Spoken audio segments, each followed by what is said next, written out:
Hey y'all, Mike with Cardboard Kingdom. Welcome back to another Disney Lorcana video. Today is the 6th of December. Hope you all are doing well out there. Hope you all had a fantastic week. We made it to the weekend. Congratulations. Hope you all are doing good. It's getting cold here where I'm at, so hopefully you guys are staying warm because it is. If those of you who live in the Midwest, and for those of you that don't, here's just a little glimpse. We were at a single digit wind chill this morning. So basically, I think the temperature is like 14 or 15, but when you add in the wind, it feels more like 8 or 9. So single digit temperatures. And then on Sunday, it's going to be 58. So pretty much just bring shorts and a snow outfit, and then kind of decide what you need from there. So there's a little peek into the Midwest and the fun you guys are missing out on if you do not live here. So with that being said, Azurite Sea, as we expected, is honestly kind of a race to the bottom right now. Now, I don't think that it's going to get as low as, say, Shimmering Skies or Ursula's Return. Both of those boxes expected value. Ursula's Return hasn't been above 80 since, like, 3-4 weeks after release. Shimmering Skies has been teetering around 80 to 75 plus, in that range for a long time now. I don't know if Azurite Sea is going to get that low, but it is definitely on the downturn, and this is off the back of the Cyber Monday sale where, between individual boxes and cases, I forecast that there was somewhere around 800 boxes sold just in that 4-day period. Turn off my heater real quick. It's getting hot in here. So that's a lot of single cards that are going to be on the market, right? And obviously a lot of people kind of bought into the hype. Azurite Sea was remaining incredibly consistent. That huge influx happened, and now we're going to be flooded with singles. And so that's starting to reflect in the expected value. Expected value right now for Azurite Sea is $107, which is down about $4 day over day, which is one of the biggest drops we've seen for this particular set since inception. Obviously, the first day, there's very little sales, and it goes off market price. And so that first day, it's always like $280 expected value. Now, there's really not that much volume, so it's not that high. So you'll see big drop-offs in the beginning. But in terms of like realistic data and drop-offs, we're definitely starting to see that for Azurite Sea. So we're going to get right into Azurite Sea. Don't want to bury the lead here. When we're looking from high to low, a case is at 400 and a booster box is at 105. Let's make sure shipping's included on these. So 405 all in for the cheapest case. Individual box 106. So these are still kind of right in line with expected value, right? Which would tell us it's a good spot to open. But I think we're going to continue to see these boxes fall off. So look, if you need Azurite Sea, it's a great set, ton of playable cards. I would say it's still fine to open. You're going to be in a decent range here for the foreseeable future, but it is definitely cards are dropping, right? And quantities are increasing. Baymax was up. People were paying like $260 for Baymax. He's down at $188 now. We had a peak. We had 248. I felt like someone paid a little bit more than that. 253. 225, right? And we're starting to see this come back down. So he's available for 190. And this is just a good reminder, guys, right? Like, Baymax is an awesome character. I love Baymax. It's an awesome card. It was one of the ones I was hoping to pull. But at the end of the day, the set just released. And there's going to be a huge influx here at the beginning of these cards coming on the market. So it's just a reminder not to FOMO in. Give it some time. Look, if you love the card, you want it, you say, Michael, I don't care about the price, go out and get it, right? I'm not here to tell you how to spend your money, but it's always just a good reminder that Azurite Sea, it was a good kind of litmus test for Lorcana because we had a huge hype cycle around it. Cards were going to the moon in terms of a lot of the playable cards, even Baymax, some of the Enchanteds. And so it's just good to remember to take a step back. We know there's a huge influx of singles coming, and just take your time. Who knows how low Baymax gets? He's definitely a fan favorite. He sold 30 Enchanteds for a reason, 9 off the back of that 30. But it is going to come down, right? So does it end it? Is 188 the lowest it gets? Does it get to 150, right? I don't know, but at the end of the day, it's, paying $250 for those cards. That's a tough spot to be in when we know there's a bunch that are about to hit the market. Tiana is currently the second most expensive, sitting at $165. Another one that has seen a lot of volume and not as much as Baymax, but pretty consistent volume, to be honest. And it's been around this price. I sold mine for 160 or 165 like a week ago, so it's been kind of consistent around there. Now, you came back as one that we have not seen an increase in listings, so I don't know if it's because it's Lilo and Stitch. Obviously, it's very playable. It's one of the few cards that you can ready a character then quest again with them, so it does have a lot of strength in terms of the meta.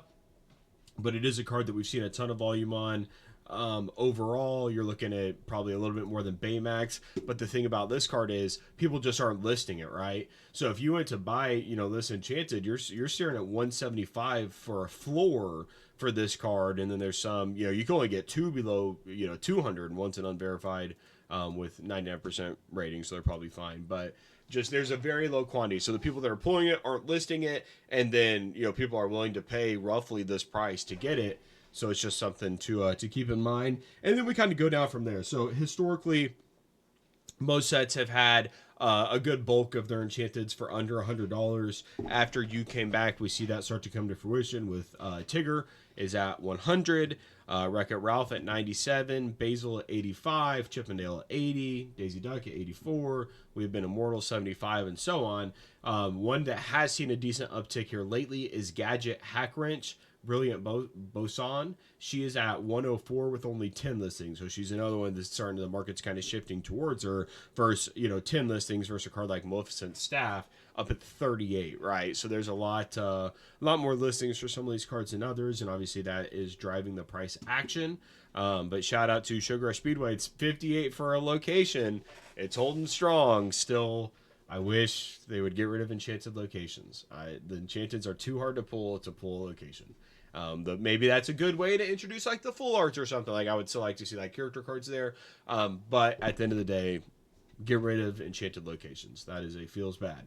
But overall, that's where we're at for the enchanted side of things. Now, when we get down to more of the playability, we've got a lot of inventory coming onto the market. So Maui has continued to be bought half shark, still at 54 listings, but the price is coming down a little bit. He was up around 40, 35, 37, right? Lowest on the market is 34 right now. You saw that most recent sale of the cold foil was at 64. This is where we're not seeing much come down. So we're still at, you can get a light plate copy for 60. Wouldn't recommend that. Interesting satisfaction. Same with the second verified, you're looking at 64 essentially. So the cold foils have remained strong. Now I expect those to see a dip too, but not as big as the standard copies, because even with all of these boxes being open, there's still only one foil per pack, and that one foil could be any card in the set, right? And so there's just not as many foils out there as there are the traditional cards, obviously. Not telling anyone anything new there. But at the end of the day, there's just a much more finite amount of those. And the foils, while I do expect the cold foil Maui to come down, maybe it comes down to 45, 50, right? I don't know the perfect price target there, but it will come down from 60 in my opinion. Same thing goes for Genie. If you guys remember, we've been monitoring Genie and Calhoun specifically. They were both like sub 15 listings for the last couple weeks. Genie is up at 64 and Calhoun is up at 45, which obviously has also driven the overall price down. Genie is currently available for a standard copy for about $15 all in still. To be fair, still a very, very great price for this card. But as we see the demand fall off and the supply increase, the price is going to follow. So I would definitely recommend holding off if you are interested in this card. But dude, take a step back and look at this volume. 585, 796, 321, 229, 292, 479, 254, 137. I mean, that is insane. Everyone is like, I want 4, and I want 4 now. I wonder what the lowest person that has 4 has a playset for. I wonder if anyone does. 15, 16, I guess $15 a card. To get a rare, that is a very sought after card. So I do still believe that this card it's going to come down. Does that end at $10, $12? I don't know, but we're going to continue to see that listing number rise. 65, it's going to keep going higher and higher. So if you've waited this long, I would urge patience there as well. Hop over to Calhoun, another one that saw a ton of volume. 837, 335, 204, 367, 301, 195. Etc., etc. Lowest on the market looks like about $8 all in. When we hop over to cold foil, you're staring at a $17 card. Once again, I do think this and the Genie, we didn't look at the Genie cold foil price, are going to remain pretty consistent, right? Because while there is going to be a ton more Genies on the market, Very few of them are going to be cold foil, and so I do 35 here. Once again, is it a 10% drop off? Is it a 20% drop off? I don't know. I do think there's going to be a little bit of pain in the short term, but at the end of the day, it's still a rare card, and it's right now we're just in a meta where people want the shiny version of the cards. In the beginning, I can't say that was really the truth. No, obviously there was always some people. I always kept my cold foils because I like having the shiny card, right? But I know that I'm in the minority in terms of playing with cold foils and playing with enchanteds, and so I think a lot of people just saw those as more collector's pieces, and maybe when they were playing the game they didn't really care for them, so they were selling them off. That is kind of shifting, right? A lot of people want the cold foil version. They're starting to realize how rare they are. I had someone completely rummaged through my TCG player store and bought like 37 of my cold foils that I had listed. So there's a spike there, there's a demand there, and it just right now it's all around Azurite Sea, but then in addition just cold foils really from every set. That person I think bought some from every single set that has been out, because I have cards available from every set. I'm curious if we switch just over to cold foil here to get a look. Simba's at 27, obviously Genie balling out. Oswald, that's so interesting about Oswald. I think because the D23 version exists, there's just not a premium on the cold foil, which is interesting. Baymax 18, Tiana 13, Calhoun, Lilo, she's got a nice increase there. She's about a $6 card normally, up to 14 in the cold foil version. And then let's look at some of the lower tier playable ones, like an uncommon Diablo, almost at $10. Let's see here. Where is Sail the Azurite Sea? I think that one.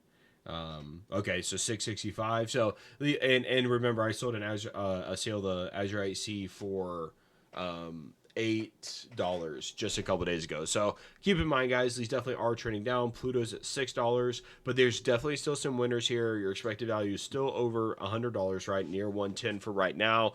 But if you're looking to get these cards, be patient. If you're looking to sell them, it might be smart to do it now, because there's just a huge influx. It's about to hit the market. This set got a ton of hype during the Cyber Monday sale, and that is going to lead to an overall drastic increase in demand. So just wanted to put the full fair warning out there. We're officially at the race to the bottom for Azurite Sea. Overall, things are going very, very well. We obviously saw a ton of momentum over the weekend for a lot of the cards. We've got Near Mint Elsa's back up at, closing in on 900. Listings are going down. Stitch closing in on 400 again. Listings are going down. Cinderella closing on 300 again. Listings are going down, right? Kind of across the board. Maui's one that's kind of dropped off a little bit. Remember, he got up to 300. Then he kind of settled around 260. Stitch at 300 has remained incredibly, incredibly consistent. Very nice to see Baymax or Azurite Sea Enchanted just on the front page, whether he's going to continue to go down. It's cool that like every set has exposure, where obviously the first chapter is a lot of exposure. Cindy from set 2 is on here. For set 3, what do we have? We have Ursula, Deceiver of All from set 3. We have Ariel from Ursula's Return. We have Mufasa from Shimmering Skies. We obviously have Diablo as well. We have Baymax from Azurite Sea. We have every, and this obviously has sealed and all sorts of stuff. We have every set represented on the first page in terms of individual cards, which is really, really cool. I like that a lot. I'm very interested to see how this particular product does long term. The for Illuminator's Trove, I was gonna say Deep Trouble, I don't know why, but the first chapter Trove box, lowest on the market. Let's see here. This says 290, maybe beat up. Let's see here. No packs for that one, so let's see. It's got a little bit of wear. Yeah, honestly, mine looks like that too. I think that there just wasn't a lot of glue on there. But I'm interested in this product overall because this is one where the value in the box is nowhere near where the price is. So you see the lowest without picture. Oh, let me go back here. The lowest without pictures is what, like 340? 340 from an unverified seller. Lowest verified is 840. Obviously, you can pay 290 from Eternal Haven and get a little bit of beat up box, which is what I would do if I was looking to get one. But I'm just very interested to see how this box does long term. It has 8 packs in it, guys. It is not jam-packed with value. The first Illuminators, or the first Trove, first chapter Trove, just doesn't have a lot in it. But it is very, very limited in print run. And so this kind of just speaks to like the scarcity argument. There's not a lot of value here. There's the contents inside of it are not that good, but there just simply isn't that many of it. And so when I bought mine, I think I paid like 120 for it, and I can't. But every time I look at this, I'm like, what the hell? Like, what's going on here? Because I look at things from like a price per pack perspective, and then this is just a good illustration of just like some scarcity really, really, really will inflate the price. 300 for one that's a lot for 8 packs of the first chapter. So I'm very interested to see just how this product does in the long term, right? It's literally outpacing the individual box. You get 3 times the packs from the actual booster box, and it's still outpacing it, which is just absolutely crazy. First chapter box, while we're here, is at 310.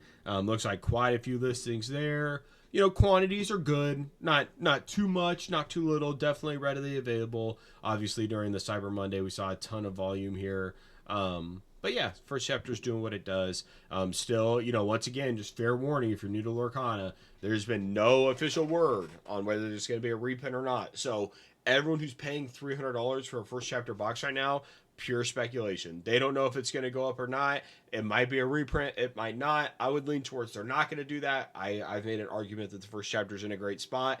We just know that everyone who's holding boxes, buying boxes, etc., pure speculation, and it can be reprinted any day now. I personally love the way they did the first chapter bundle. I hope they continue going down that route rather than reprinting the booster boxes, but that is yet to be seen. So with that being said, guys, that is going to be it for today's video. Thank you very much for watching. I appreciate all the support, guys. I appreciate all the views. The channel is growing tremendously, far beyond what I would have ever expected. And so thank you all for the support. Thank you all for rocking with me, and we'll be back with another video soon. Bye.